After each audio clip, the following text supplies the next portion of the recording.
এবারে অল্প একটু লঙ্কার কুচি দিচ্ছি, মানে দুটো লঙ্কা কেটেছিলাম, কারণ আমি বেশি ঝাল খাবো না। আর গুঁড়ো মশলাতে অলরেডি লঙ্কা দেওয়া রয়েছে, তো অল্প একটু লঙ্কা কুচি দিলাম। আর এবারে আমি আলুগুলো দিয়ে দেবো এর মধ্যে।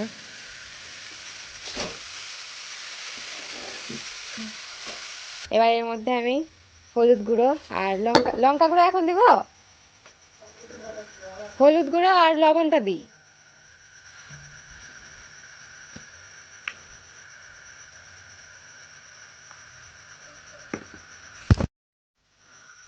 বাহ, আমার ক্যামেরাটাই পড়ে গেল।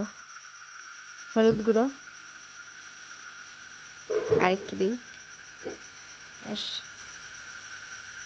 এবার এর মধ্যে লবণ দিয়ে দিচ্ছি 1 চামচ, 2 চামচ, আর একটু দিই, ব্যাস। আর দেবো না, হয়তো বেশি হয়ে গেলে সমস্যা।